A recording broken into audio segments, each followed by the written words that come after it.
because Kalle was already bringing up half of my presentation, and then there was that promotional speech on Vierumäki, so I'll only be about 7 minutes and then we're done. Quickly about myself, I've seen a lot of you guys in the past years, so I was working with the IIHF, and obviously the coaching symposiums was one of my responsibilities. It's great to be here today. It was end of 2020 when I left the IIHF, got the job in Vierumäki, and that adventure started. So hopefully some of you remember me from the last decade. I had the same hairstyle, a bit more stuff going on here. Now I just left this little piece of elegance for this great event. Since then, when I got, fall of 2019, got divorced, spring of 2020, fell in love. Since then, I've done my part also to produce female hockey players. So nowadays, I'm a father of 4, and because of that, I haven't slept for 3 years, which I will then use as my excuse if this doesn't go well. Good. Always good to throw the desired learning outcomes, that what we like to get out of this session, and more so also at the end here, that we'll briefly look at the coach education framework and the process that we're going through right now, and heavily linked to that, the coach development framework, which Kalle already referenced a little bit, and hopefully stop for a while so that you can stop and you can think about where you're going with your coaching right now, and get you thinking also what you want to get out of this symposium. And last but not least, it's often so that things are being produced, the coaches are never asked. So at the end of the presentation, I'll be asking you for help, and hopefully you know how to do that. Good. Objectives. So why are we building this coach education framework? So Kalle already mentioned the 80+ member national associations, the almost 160,000 coaches. Obviously, IIHF role is to help the membership, the M&As, to develop the game. So one of the main objectives, obviously, is that this serves as a bit of a foundation for countries to either look at their existing coach education program or develop a new one and use that as the basis.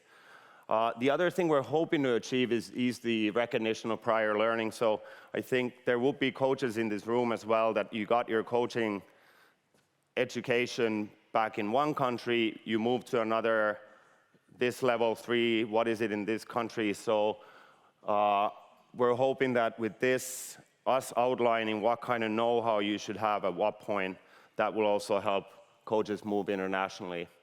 And then basically give the basis for further action. So we've done the coach development framework, now we're in the coach education framework, and obviously we want to then continue the work and maybe approach some of the M&A programs so that the IIHF could support evaluating those, assessing, see if there's any gaps that need to be fixed, obviously create that model that could be utilized, and then we'll see, but we're hoping that this would then continue for us creating content for coach education. So a lot of the national associations don't have the resources to produce that by their own, so we could start building some of this stuff for them. And last but not least, hoping before COVID, we gave it a go, set up IIHF Coach Developer Program, so guys coaching coaches, and we could evaluate that again once we're done with this work.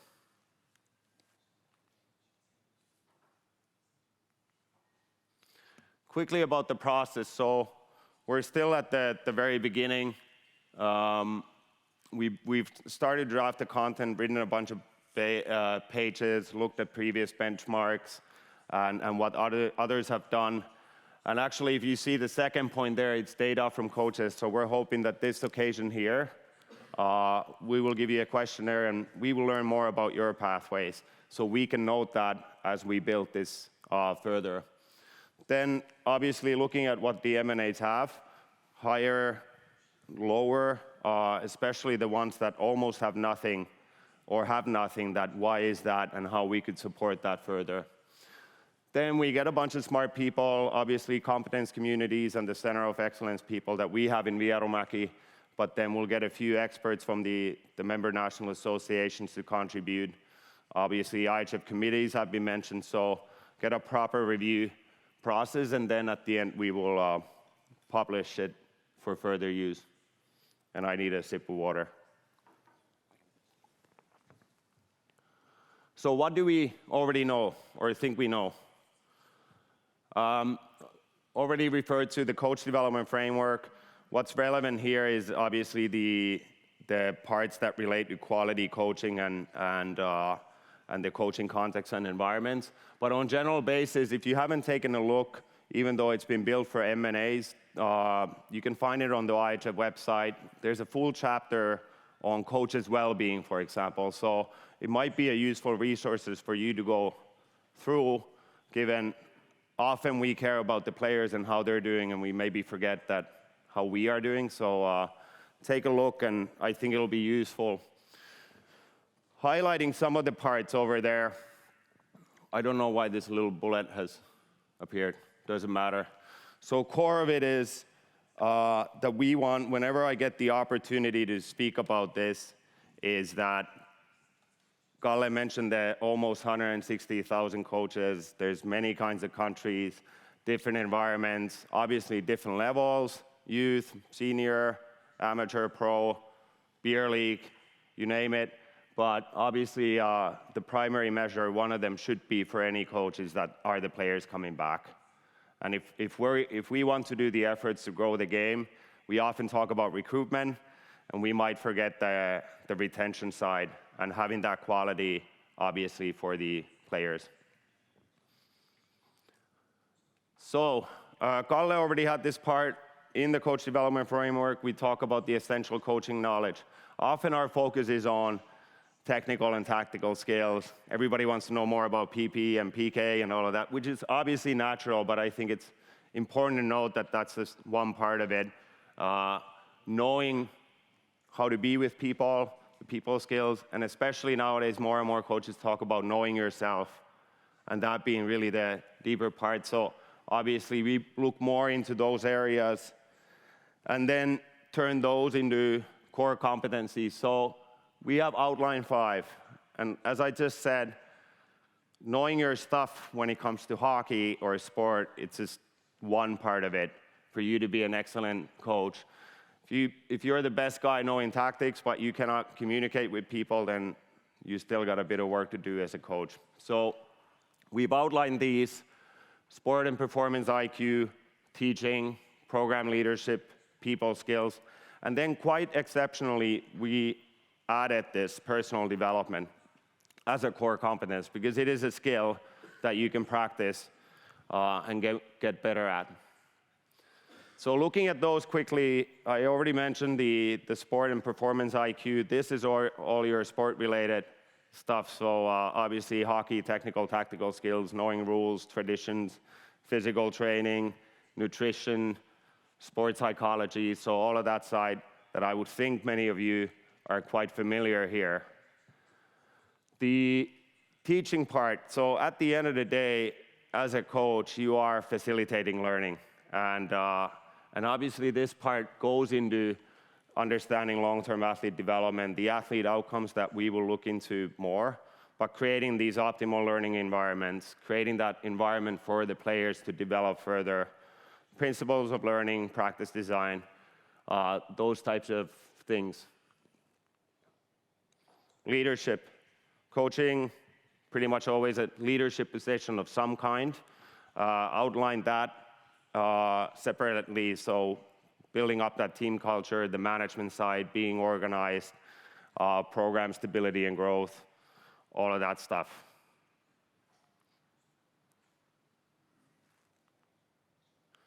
People skills, already mentioned it. How are you with people? Especially the emotional intelligence, building the mutual trust. You're working with your fellow coaches, you're working with your bosses maybe, and obviously you're working with players. And especially if you're in the youth, you're also working with parents. And yeah, I won't say further, but it's a skill also to deal with that side. And lastly, this personal development, Kaizen. If you look at great coaches, I don't think you've seen any that says, okay, I'm actually done. I know my stuff, I don't have to do more. It's a skill of its own, whether it's reading or a podcast or attending the symposium or taking further education, or the off time, unmediated learning. There's coffee breaks. Tonight we go to the game, you chat with somebody. That's a learning opportunity. So those are the 5. Then the athlete outcomes we mentioned. So we've outlined 4, obviously, that the coaches would aim to achieve. Competence, developing better ice hockey players. That's a bit of an obvious one, right? But confidence, developing resilient and mentally tough players that are able to cope with difficult situations. I think we've looked at this tournament already. It's been interesting at times, and obviously, if you get players that can handle the pressure and play well despite that, that's what you want. Connection, better teammates, and people inside and outside the sport. Later on, we look at player pathway, but we know that it's a very marginal number of players that are going to end up being pro or national team. I think for us as a coach, if we can develop great people that are good guys or girls, then we are definitely achieving the goal as well. Character, players who possess strong values and ethical thinking, right? Show character in difficult situations and respect the game. I often think I'm more than happy that my boys are playing the game. I didn't force them. They wanted to play. The girls, the little that they're talking about playing. I'd be more than happy to do that because I think that dressing room is a small society, and usually good people come out of that program. So that will link to this character part. So I already mentioned that it'd be good to get you guys thinking a little bit. So I do have a little bit of a task. You have the 5 core competencies there, and you have the 4 athlete outcomes. And here's a moment where I'd ask you to stop. Think about where you currently stand with these, how you're doing, what are you good at, where are maybe some of the gaps, what would be stuff that you want to improve next, and sort of use that to think and define what will you start working on right now, and through that also what you will get out of this symposium. What are you aiming to do? Is that clear? You got pen and paper or your phone, whatever way you do it, stop now, think by yourselves about these things. 2 minutes-ish. Thank you. You are allowed to talk with others too, but as long as you get a little bit going here, that's the main thing.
All righty, that will be 2 minutes.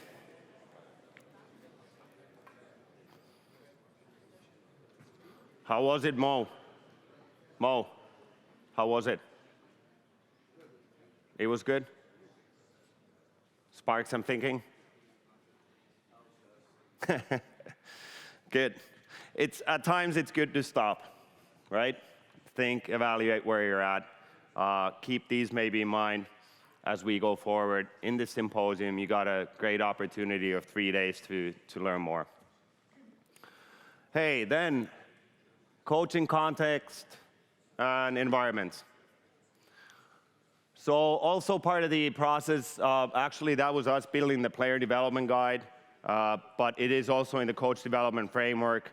So we did a bunch of work, especially with Steve Norris, to come up with a simple model for the membership to utilize. So obviously here's the time when you're born, there's the time when you die one day, and here's the skill level. So we talk, simple way to formulate is start, stay, or succeed. Everybody starts. We're hoping that a lot of players will stay, and as said, a small portion will succeed and play pro. I do regret that I drew it so that there's just one line going to pro. You could start a bit later. The reason why we put these ages is that people always ask what age. So, but more so we were thinking about the different skill levels. I don't know, I'm looking at Chamba from India. You might get a kid starting at 12. That's a beginner, and then you start progressing. So it was more about the skill levels, but then identifying that what is the, or what are the different possibilities, the pathways, and also the sport for life, that you could have players that played all their life. There's more and more adult hobby hockey now, and that's exactly what we want. So then if you take the two, you can divide those into participation stream and performance stream. So participation is just that. More and more, for example, now in Finland, for the adolescent, you have easy hockey, low commitment, come when you want. Have hockey as part of your life, but it doesn't have to be that serious, right? And then on the other side, the performance stream, you have emerging athletes, performance athletes, and high performance athletes. So if you put the two together, more or less, this would be, in children, there is no performance stream. So if you hear 6-year-old elite hockey team, at least in our view, that's utterly wrong. Kids are kids, right? And everybody's a pro or potential. So those are the different environments that we've noted. So far we have the core competences, and then we have the players and the different environments. So then we get to levels and coaching roles. We had in the coach development framework, we had 4 levels. So coaching assistant coach, advanced coach, and master coach. Now we've gotten a bit crazy and we've added this beginner part. And that's really for somebody that gets that volunteer dad or mom that because their child started playing, they could start coaching, and we could have something very small, something very easy, could be online, just a basic hockey foundation course that everybody in the world could go through, right? And then we start moving forward. Coaching assistant doesn't mean assistant coach. We're talking about the level of know-how. Somebody that started could help with the practices, could maybe run one drill, help the head coach, maybe step in when needed if the head coach is sick or something like that. Then you go further, coach, advanced coach, master coach. Especially in these advanced coach, master coach, you're also starting to have a role where you're supporting others. So when we looked at the core competences, you have the ability to lead and teach also other coaches. And that is how we have outlined those. However, we're calling those groups with those names, but it really at the end doesn't matter. You could go numbers, you could go start, use letters. That's really, I would say, up to the national associations. And acknowledging that there might be National Olympic Committee or Ministry of Education that tells you that it needs to be like this. So the names, fill your boot. If you want to call them Mo and John and Kalle and Peter, by all means. So then the structure, what we are aiming, I don't know if Peter is still around. Peter Briza oftentimes told me that, hey, Haku, you're a bit too complicated, so we're trying to simplify this somewhat complex matter. But what we would like that at each level, at the end of the day, there's some sort of personal development plan. In the beginning part, it could be done by your fellow coach. It doesn't have to be big, but if we go into learning, it would always be good that coaches have a development plan in place. And then in each of the categories, we would always have core competencies present, and who do you coach? Because that is your context. The advanced into levels, like it says applicable for participation and performance stream. On the left, it says only applicable for participant stream. We don't think that it's really realistic that somebody that's doing the beginner that just got into coaching with zero experience, that they would be in like U20 National League level, right? So the whole point is that you progress, continuous personal and professional development. And the one thing that I wanted to say, that obviously with the Who to Coach, we're aiming to tackle this, that actually often coach education goes so that as you go higher in terms of education, it's just more and more elite or high performance, or you being coaching director or something. So what we're hoping to tackle here is that if you're coaching little kids or youth, you could actually become a master coach to staying on that pathway. And I have to say, this looks different than I created. So the colors, I had different colors. So I don't know what you guys did back there, but you owe me a beer. If you take now what has been said, 5 core competences, and then you have participant stream, and you have performance stream. What we would like to do, not sure about the beginner level yet, but like I said, if you're advanced coach, master coach, the core competencies, they will bring you the expectations. What is expected of that level coach? Which obviously also then becomes the desired learning outcomes. If you have those, you can think about how do we measure. When you have that, you can think about what is the content, right?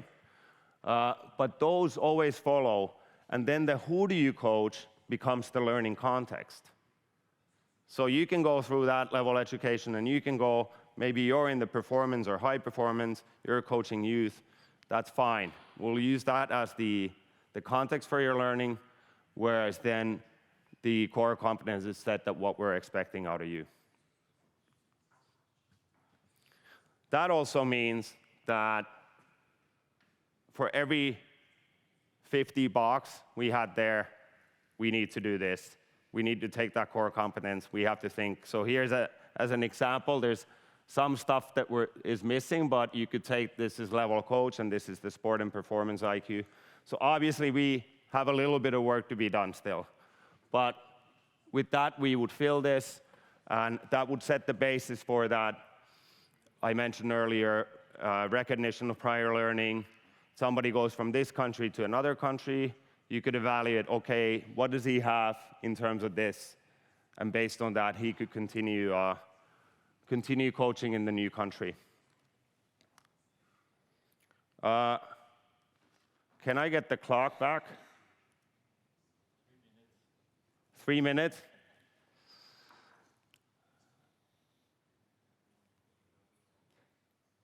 Okay, I'll just go. Learning.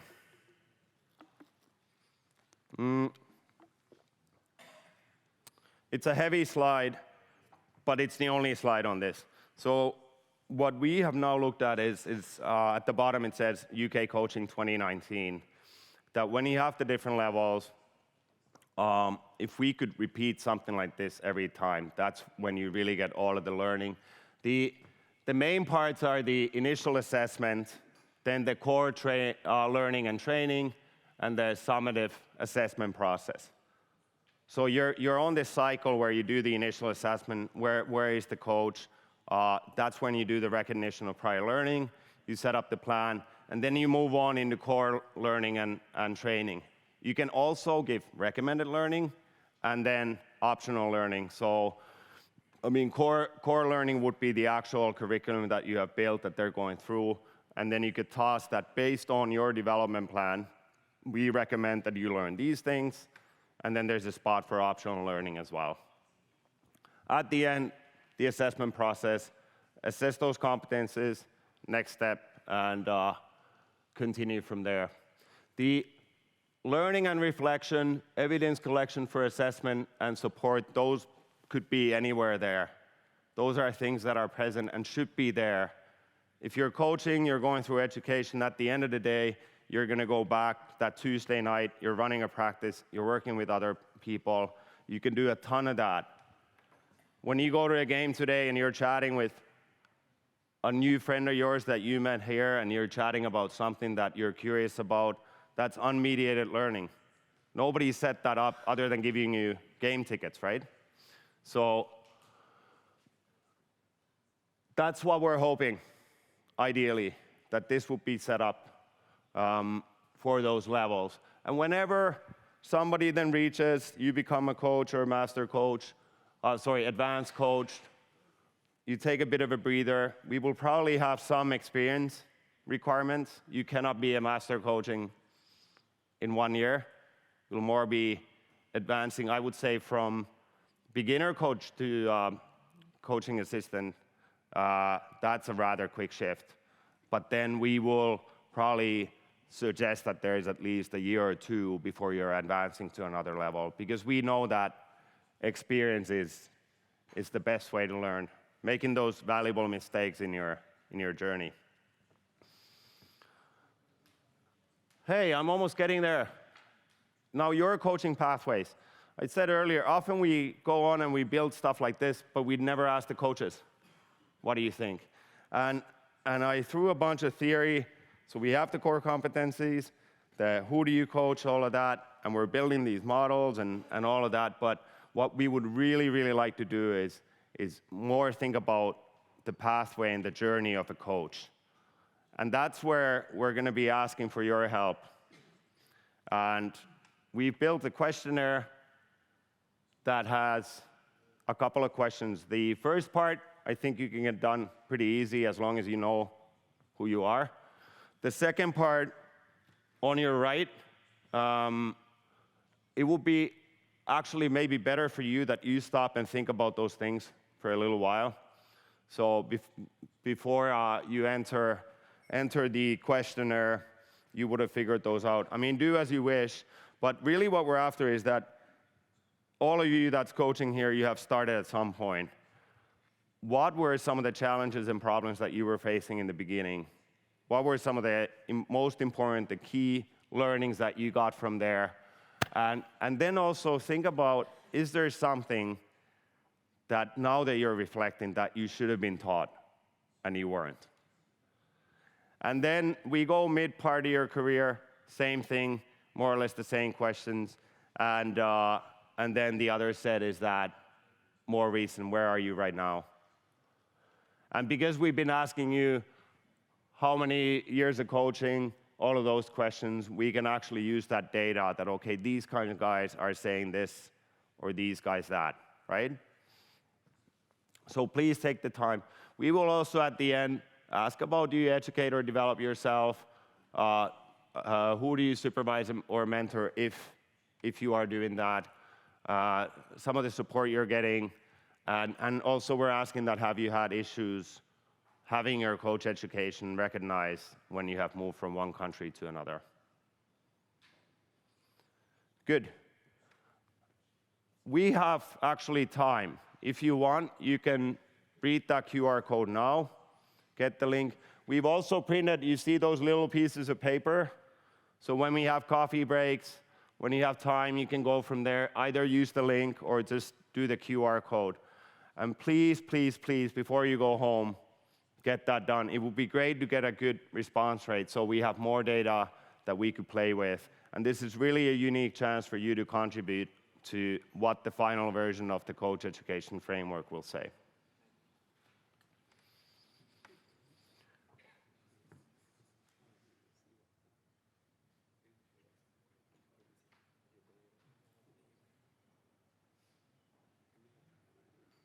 Are we good to go?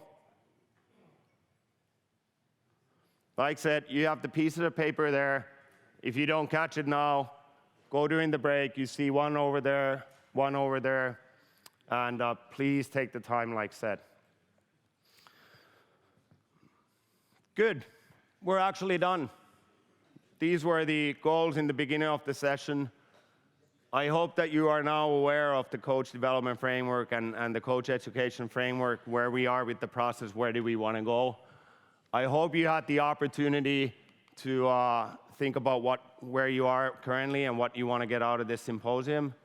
And I truly hope now you know how you could help us collect that data. So I think the next slide says, thank you.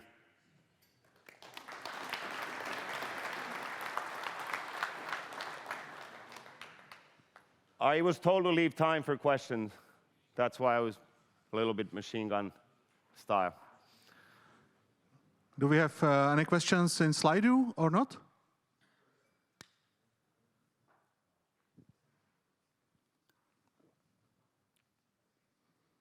And do you have any questions?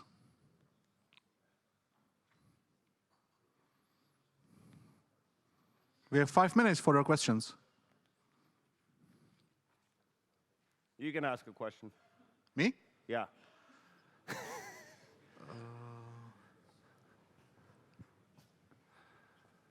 What was your favorite game at this championship?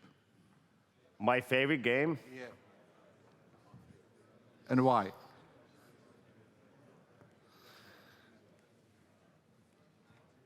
I thought it was great that Austria beat Finland.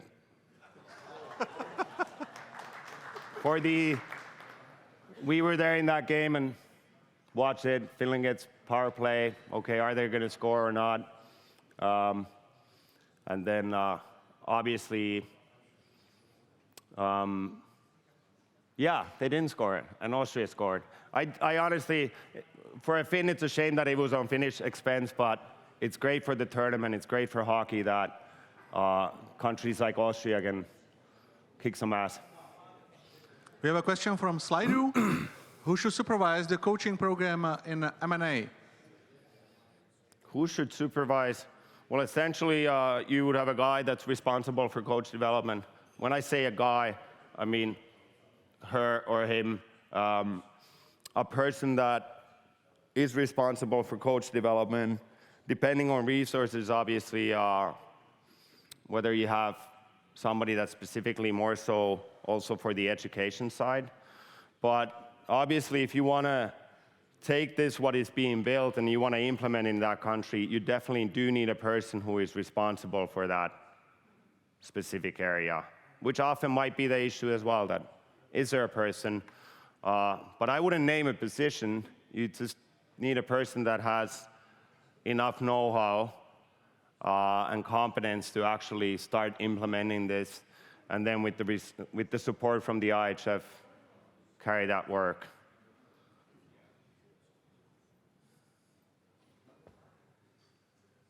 Do you have any questions or not?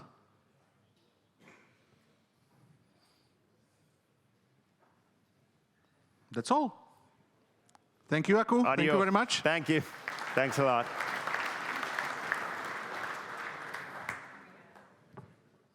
Now we have 18 minutes break. We start at 10 o'clock. Please check your time and be here back on time. Thank you.